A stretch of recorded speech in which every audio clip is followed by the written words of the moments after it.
Hi everyone and welcome to my channel. Today we'll be doing my budget with me video for January 28th to February 11th, and I'll go in and kind of show you exactly how we decide to put our money in different areas. This paycheck will be a little different because our mortgage will be due, but we won't actually have enough money to afford to pay it. So I've started like a mortgage sinking fund, which you'll see that we'll have to dip into. Today, the day I post this, is also going to be my 1 month on YouTube, and I've made 6 videos a week since I've started, and I've been having an absolute blast. So if you have subscribed, thank you so much. Literally every single subscriber just makes my day or makes my hour when I get more than 1 subscriber a day. It has just been an absolute blast to make these videos and edit them and chat with you guys in my comments. So thank you, thank you, thank you. I do plan on doing a video like 1 month on YouTube, what I've learned, and also going in and kind of showing you my analytics for the month so that you can kind of see what it looks like to be a new YouTuber and on like the background area, because I didn't really know what to expect when I started this channel, and I found everything really interesting and would love to share it with you. So if you have questions as to what that looks like, or if you want to know like one specific thing or anything like that, definitely ask those questions down below. And thank you again for subscribing. Let's go ahead and jump right into this video. I'm going to go through exactly how we really decide how to use our money, because I feel like a lot of these budget with me videos, it's cool because you get to see people's real numbers, which you'll definitely be seeing on us today, but you don't necessarily get to see exactly how people make all of their decisions. And my husband and I do all of our budgeting together because we're a family of 3 with our 11-month-old daughter. But it is really interesting how we kind of agree and disagree and end up coming to an exact plan for the next 2 weeks. The first thing we're going to do is detail out our income. We obviously don't really get to decide what our income is, so I will go ahead and jump right into that. My husband is expecting to be paid $1,527.52. I'm expecting to be paid $1,259.94. We also have a side income, which is a part-time job that I have, and that is $264.88 is what I'm expecting this pay period. These are all estimates of what we made in 2020. Some of our allocations have changed a little bit, and so these numbers might end up being different when we do get paid, but we'll have to wait to see for that. Definitely check out my budget recap videos if you want to know exactly what that is. We also have this mortgage sinking fund that I talked a little bit about.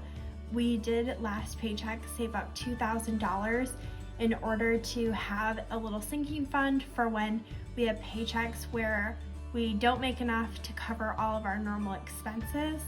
And so we decided that this pay period we will give ourselves $500 from that sinking fund in order to make ends meet. And so that sinking fund will be right around $1,500 after this pay period. In terms of our first expenses, these are our fixed expenses, and we don't really get to determine these either. Our mortgage payment will be $1,459.15.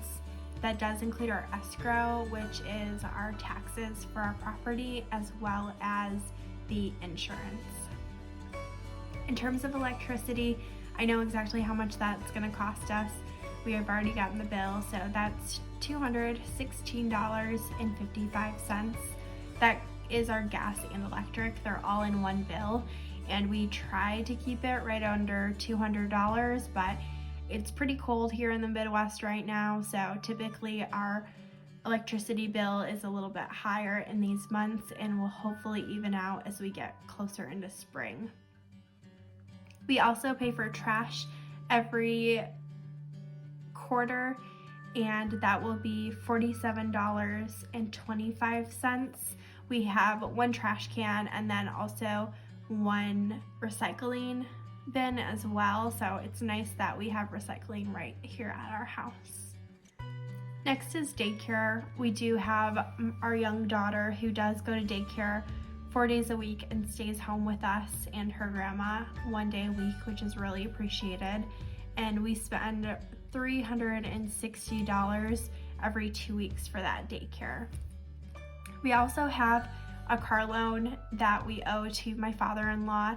We decided a long time ago that when we got last summer, I got a pay raise and a new title at work. I do the same job, but I get paid more now to do it. And when that happened, we decided to up the amount that we contribute to him to pay off our car that we owe him. So we pay $400 every paycheck because it's a pretty manageable number most weeks. We could probably pay him more, but I don't want to keep telling him, oh, we're giving you this amount now and then this amount and then this amount. It's always weird when you owe family money, but I just don't want to make it more confusing. So hopefully we will have that paid off by the end of November. And then we won't even have to budget for it. That'll be nice. So in terms of our variable expenses, this is where we really get to decide, okay, we have X amount left. What in the world are we going to do with it? How are we going to be good stewards of our money, right? So typically we have been keeping our grocery amount at around $250. And if you saw my grocery haul video, you'll know that we came in under budget this last pay period, and it's looking like we don't really actually need $250. That being said, it's actually my daughter's birthday week, and we wanted to make sure that we didn't not budget for that. Our state is still in lockdown, so we don't plan on doing a formal birthday party for her or really anything like that. And because Christmas just happened, we have a few gifts for her that we bought at Christmas time that we plan on giving her for her birthday, but we probably won't actually have to spend much, but we might buy her a birthday cake or something like that. So we decided to keep the grocery budget right at $250. We also know that every 2 weeks we typically have to fill up our gas tank at least once, and since we don't plan on traveling at all in the next 2 weeks, we didn't have to put any extra money into this gas category for travel, so we decided to keep it at $40.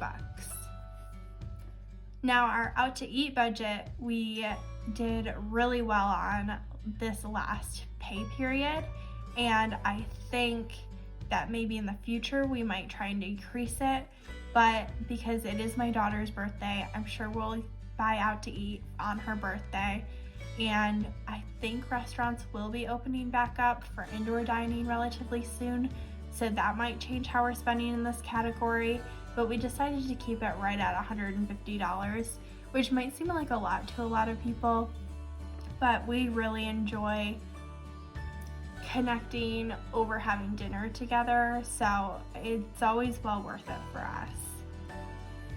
Next is our fun money categories. We try and keep it to about $100 every 2 weeks, and then we're able to save up our fun money and it rolls over to the next pay period. So I think right now my husband has like $200 saved up and I have right around $150, and so I gave myself that $100. My husband also got his $100, and because it is our daughter's birthday, we decided to give her a little bit extra at $125, just in case we want to buy another extra gift for her, but not necessarily take money from her fun money account to do so.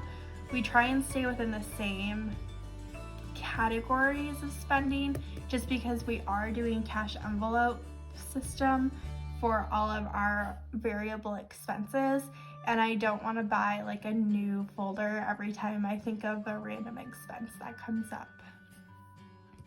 So that's really all of our expenses and our income, and then we have all of our savings, which we will jump into right now.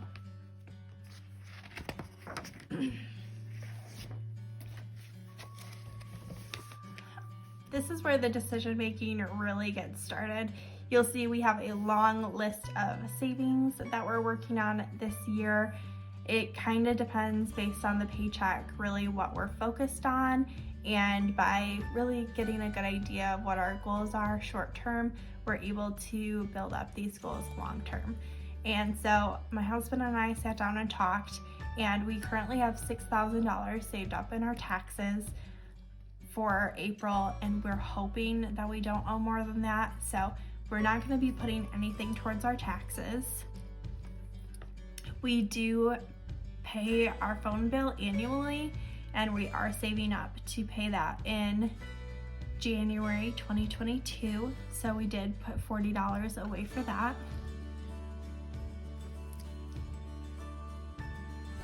We also knew that we are currently contributing right around 17% of our income from our employer to retirement, and so there really isn't a need for us to contribute anything to our IRA.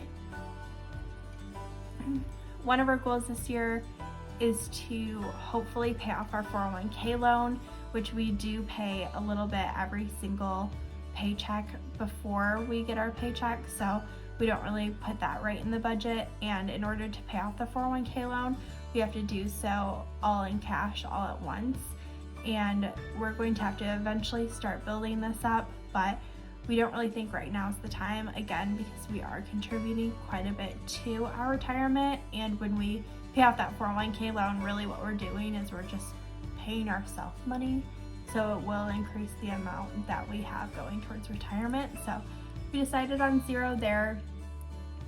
We don't have any savings goals. Typically, when we have this general savings, we'll put money into the stock market, and it'll be at a low, so we'll put in like $100 or something like that, just to have money invested, but not necessarily with an exact purpose. Typically, that savings really gets put towards maybe like a new car, or the last time we used it was we were moving houses, and my husband really wanted to have professional movers move everything, so we took our money out of the market to pay for that. But again, not really a concern right now, so that was at zero. And because our mortgage, we took money out of that category, it didn't make sense to put more money into it, and it is pretty funded right now, so I put zero there too. And then we know that we'll need more litter for our cats relatively soon. We normally place an order every 5 weeks, but probably won't place that order this week or this pay period. So we put $40 away there, and hopefully we'll be able to put a little bit more next pay period. We also, because we decided to not get the furniture that we bought in 2020, we do still need to get some furniture items. So it is one of our priorities. So we put $15 towards that. Just a little bit, but it is something. We decided to add a Christmas fund, which we're going to just put $30 in to start with and kind of change that as we go. We don't really need any more new clothes, but our daughter is always growing, so I thought we would stock away just around $20. And then we are considering maybe doing a vacation somewhere within the state in the next year, so we're gonna just put a little bit here and there towards this account, and my husband and I decided $40 felt like a good amount to put away for a potential vacation. We also decided to put $55 towards our maintenance for our house. We know that something will probably break eventually, and we're just trying to build up a little bit of a stockpile there, so hopefully we can pay those expenses in cash. Last but not least, what we did with the rest amount after making these decisions is we put it towards our school savings, which is actually one of our higher priority goals. We are trying to cash flow my education this year, which will cost just under $4,000. And we put in all of our extra money after making all of these other decisions towards that. And that number resulted in $64.39, making this a zero-based budget. So every single dollar that we have planning on coming in the house has an exact purpose.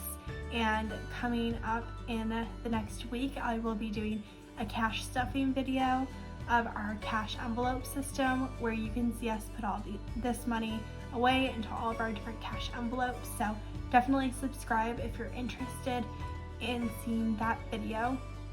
And I hope you have a great rest of your day. Bye!